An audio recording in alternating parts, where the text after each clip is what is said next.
Everyone, this is just a little chat about some of the products that I use to create my watercolour paintings. First of all, I'd like to talk about the paper. I generally use Arches 300 GSM cold pressed paper. Cold pressed is great. It's good for painting most subjects, whereas a hot pressed paper is good for something that you have a lot of detail in, like portraits. A rough paper is especially good for landscapes, anything that you want texture, but cold pressed is kind of middle of the road, so it suits most things. Another paper that I use is Canson, and it's great for the style of painting that I do. This is still a 300 GSM cold pressed, and it comes in blocks. This is the XL, but I love the Montval too. I find them very similar, to be honest. I generally buy the bigger sketchbooks or blocks. That way I can cut that to size, and I've got the opportunity there to use the larger sheets as well. Now, your paper should definitely be taped down. It just prevents buckling. I don't really worry about stretching when I'm working on anything A3 and less, but I just use a general masking tape that I buy at the hardware store that painters use, generally called painter's tape.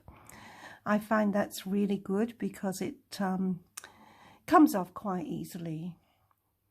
So first of all, taping down the paper.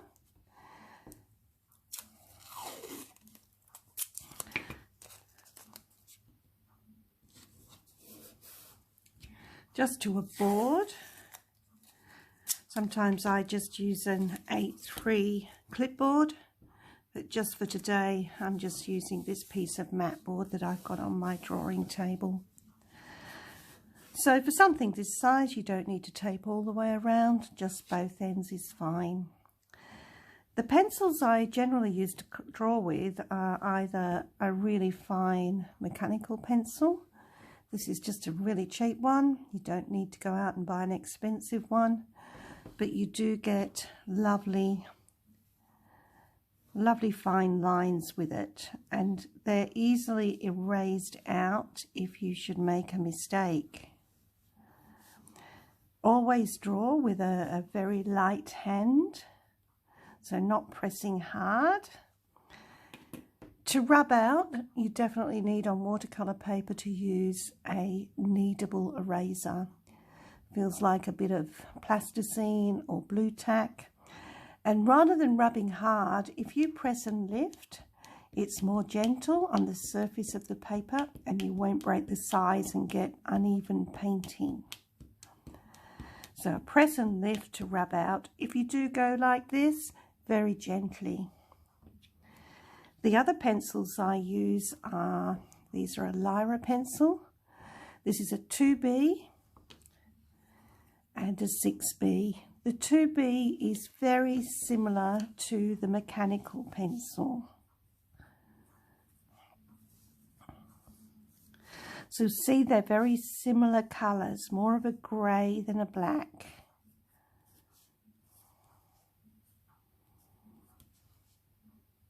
Okay, again, rubs out really easily.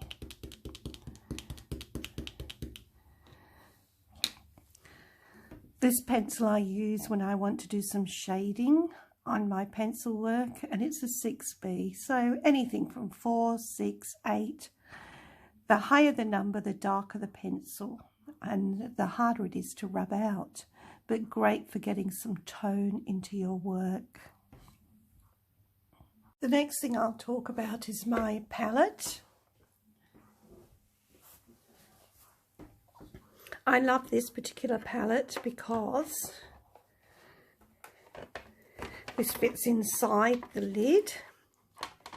So it gives me two areas for mixing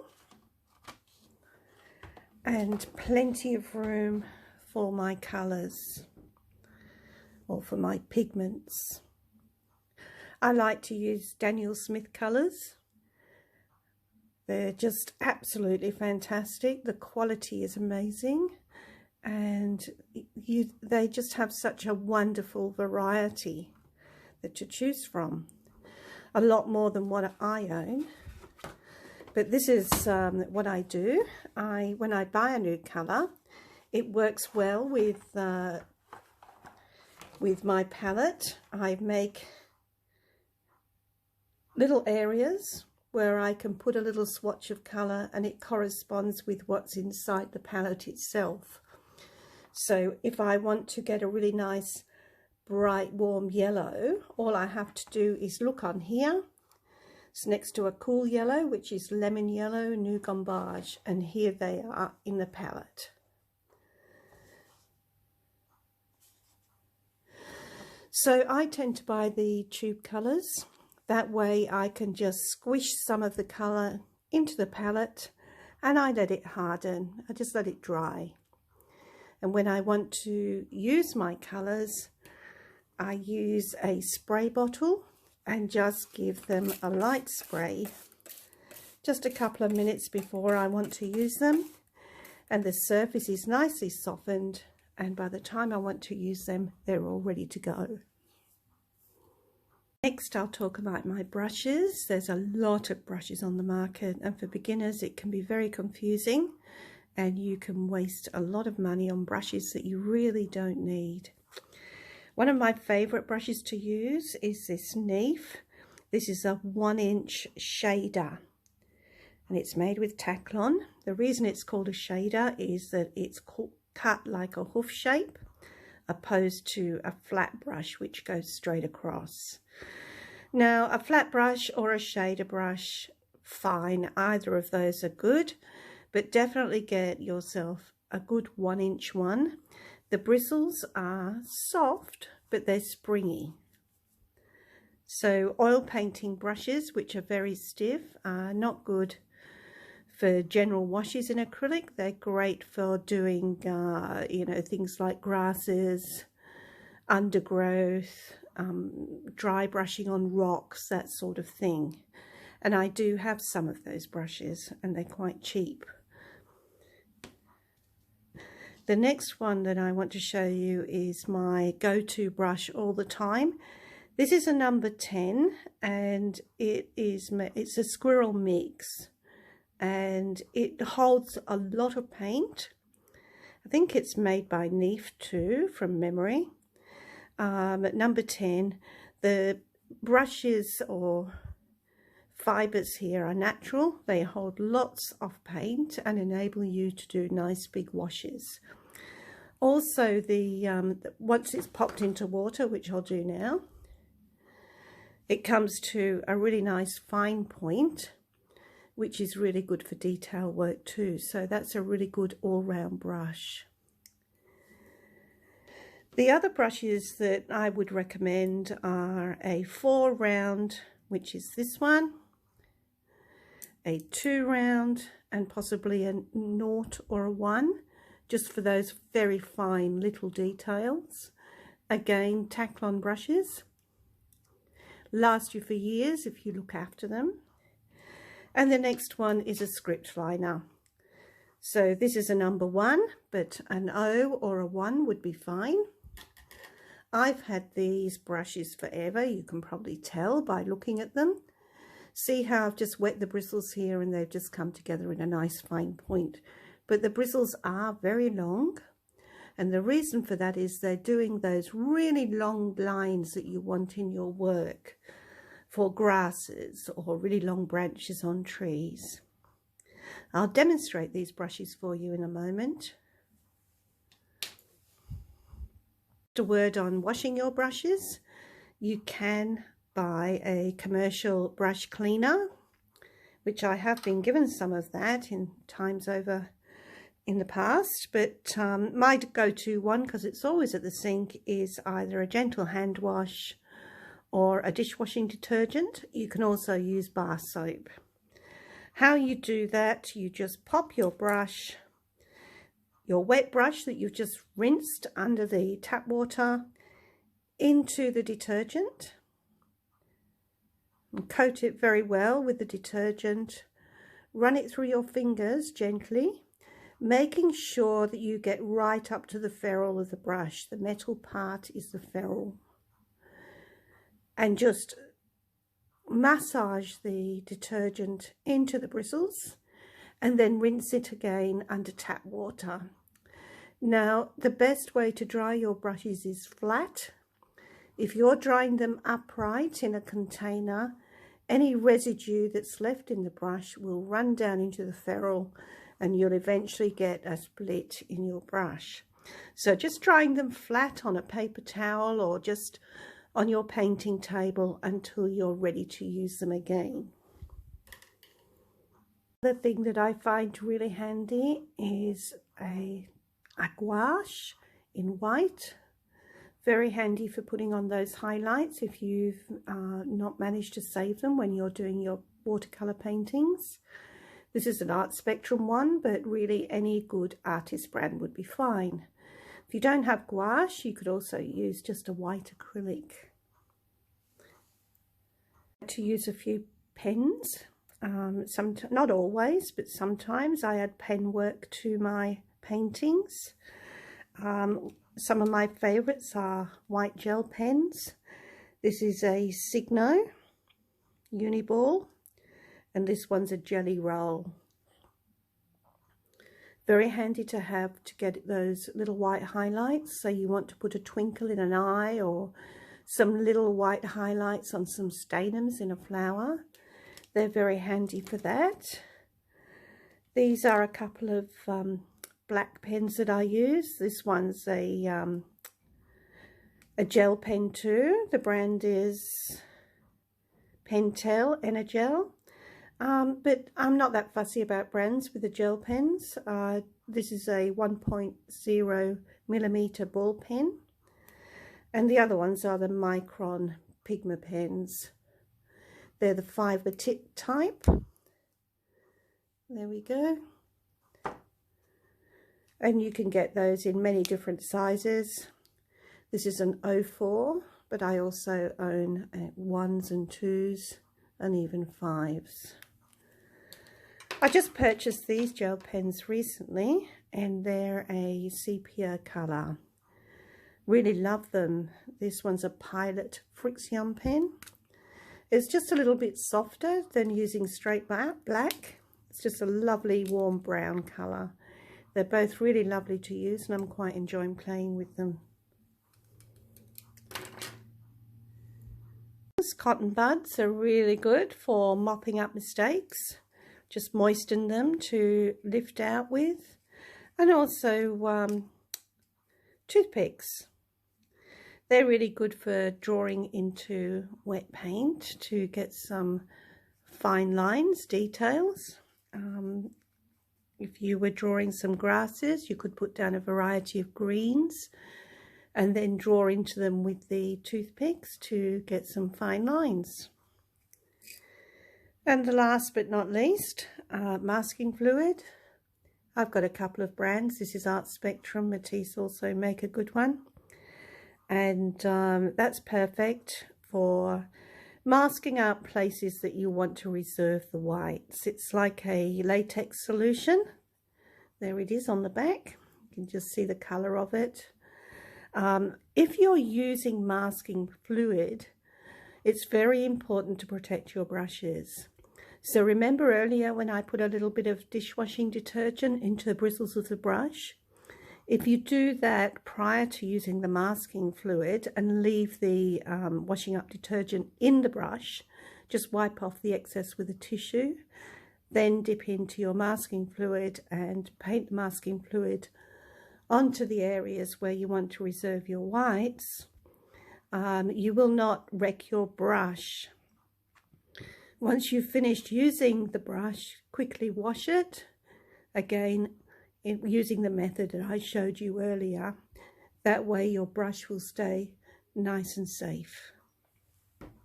Just a quick little painting to show you some of the things that I've just been demonstrating. just now with a little bit of new gombage made into a wash, and using my number 10 round brush.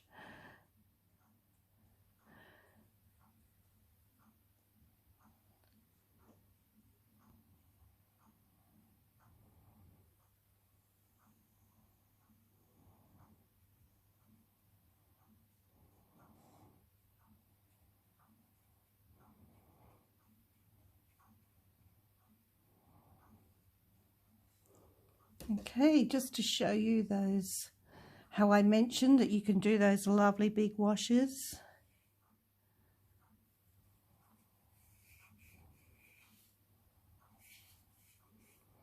So you would not be able to do that with a brush like this. I didn't reload my brush when I did all that colour on there. Okay. I'm going to pick up now a little bit of Opera Rose. Just add that to some of my petals.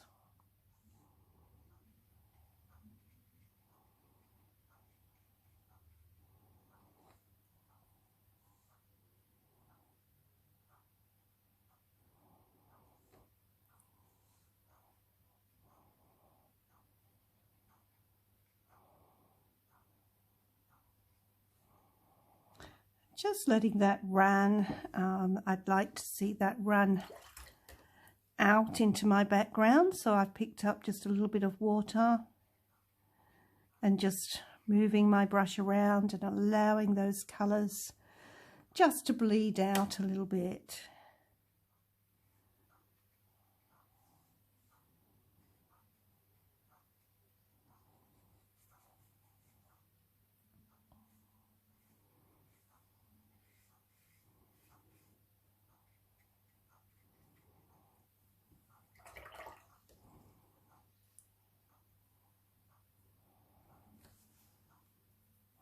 I'm going to pick up a little bit of phthalo turquoise while the paint is still wet, and just putting in some greens, which will eventually be some leaves.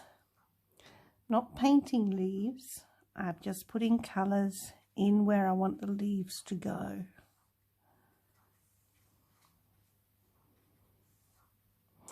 Okay, I'm just going to quickly dry that for you and come back soon. Okay, I'm just going to build up those colours in the flowers a little bit, still using the bigger brush.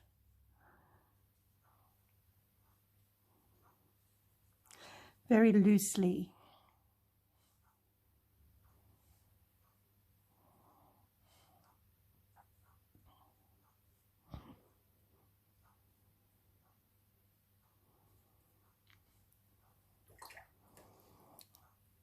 Again, just a little bit of the Opera Rose.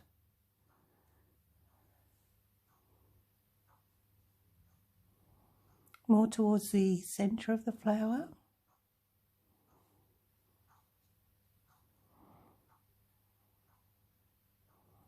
Just letting that bleed out and do its own thing.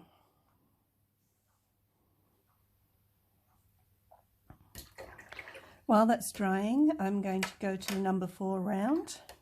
A little bit of the phthalo turquoise that I was using earlier, with a little bit of the new gombage, which was the yellow that I was using.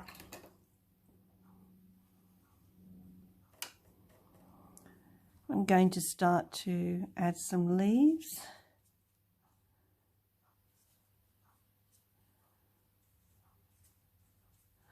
So using this brush is really good for getting those finer details.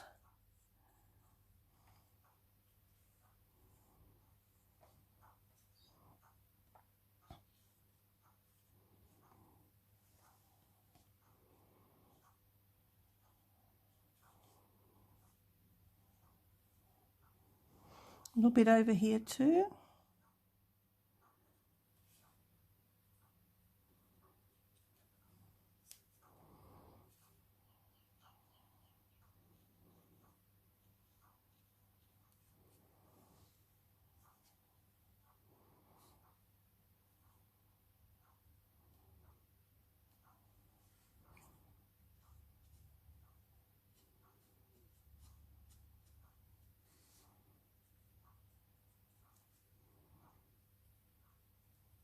Now while that's still wet, I'm going to pick up a little bit of the Opera Rose again, same brush, and just touching into some of those leaves.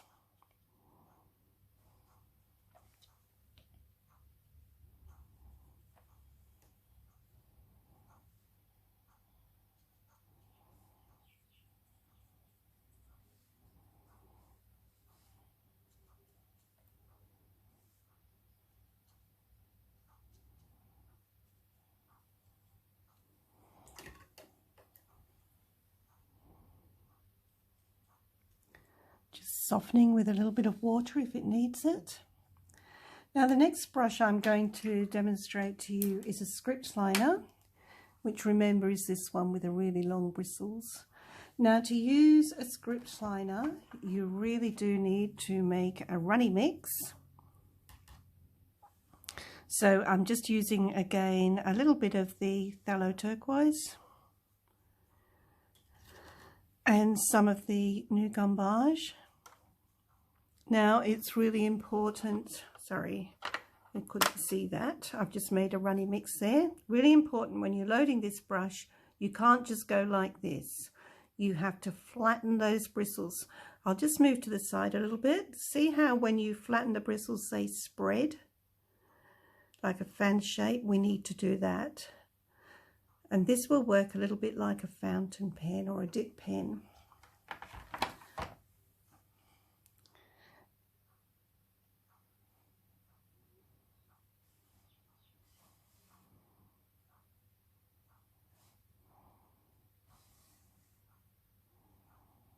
So we can get those really lovely long swirly strokes.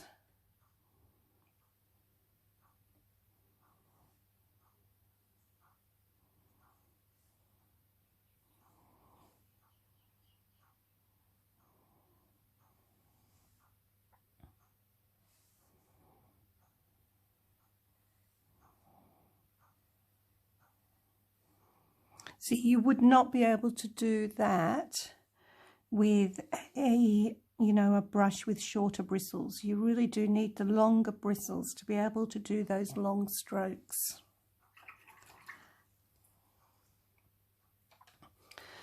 I'm going to go to a smaller brush now, just the little detail brush. So an O or a 1 would be fine. A little bit of the new gambage.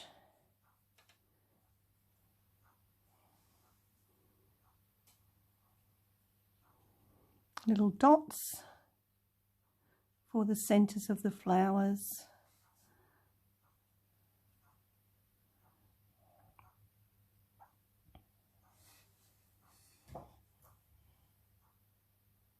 A little bit of the Opera Rose just around the edges of those centers.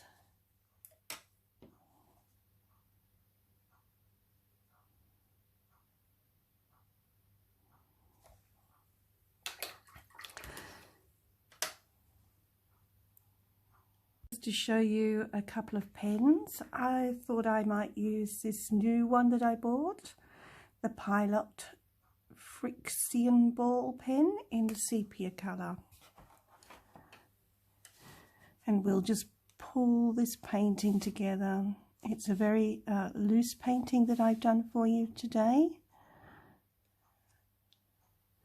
but you'll see how beautiful it can look once a little bit of line work's been done on it in a very loose way. So don't worry about staying on all the edges. It looks really lovely if you actually come off the edges.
Now I'll go to the white pen. This is a Uniball.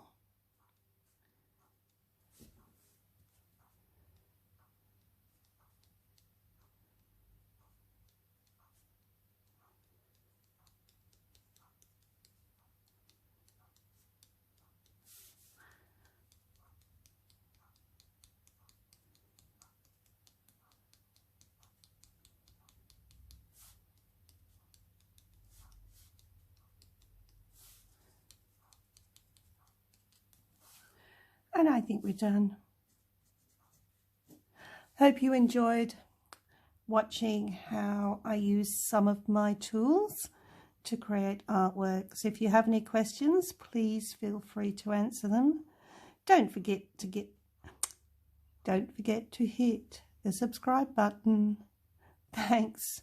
Have a great day. Bye.